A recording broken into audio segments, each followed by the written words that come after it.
రుణమాఫీపై శ్వేతపత్రం విడుదల చేయాలని డిమాండ్ చేశారు కేంద్ర మంత్రి బండి సంజయ్. నిజంగా రుణమాఫీ చేస్తే రైతులు ఎందుకు రోడ్లపైకి వస్తున్నారని అన్నారు. రైతులకు న్యాయం చేశామని కాంగ్రెస్ చెప్పుకుంటోందని, తెలంగాణలో ఎంతమందికి రుణమాఫీ చేశారో చెప్పాలన్నారు. బ్యాంకుల నుంచి రైతులకు క్లియరెన్స్ ఇప్పించాలన్నారు. కాంగ్రెస్ పార్టీ ఏం చెప్పింది?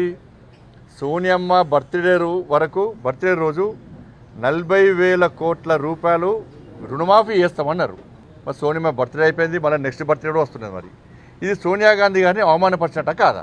అంటే వాళ్ళ నాయకురాలు బర్త్డేను కూడా కాంగ్రెస్ పార్టీ నాయకులు అవమానపరుచుకున్నారు. మరి సోనియా గాంధీ గారికి తెలుసో తెలియదు. మరి మీ నాయకురాలు పేరు చెప్పి కూడా మీరు రైతుల మోసం చేసిర్రు అంటే కాంగ్రెస్ పార్టీ అంటేనే మోసం అనేది రైతుల లోపల నాటకపోయింది. అది కాబట్టి 40,000 కోట్ల రూపాయల రుణమాఫీ చేస్తున్నారు. రాష్ట్ర బడ్జెట్లో పెట్టింది ఎంత? 26,000 కోట్ల రూపాయలు. వాళ్ళు ఖర్చు పెట్టింది ఎంత? 17,000 కోట్ల రూపాయలు. అర్థం లేదు. ఇక్కడ కూడా సంబంధం లేని విషయాలను పెట్టుకుంటూ ప్రజల్లో కూడా కన్ఫ్యూజన్ క్రియేట్ చేస్తున్నారు. అయోమయాన్ని గురి చేసి వాళ్ళ తప్పించుకునే ప్రయత్నం చేస్తున్నారు. ఇక్కడ రాష్ట్ర ప్రభుత్వం శ్వేతపత్రం విడుదల చేయండి, అన్ని లెక్కలు జోడించి క్రోడీకరించి చేస్తే అప్పుడు ప్రజలు నమ్ముతారు. ఇవాళ నిజంగా మీరు రుణమాఫీ చేస్తే రైతులు ఎందుకు రోడ్ల మీదకి ఆందోళన చేస్తున్నారు?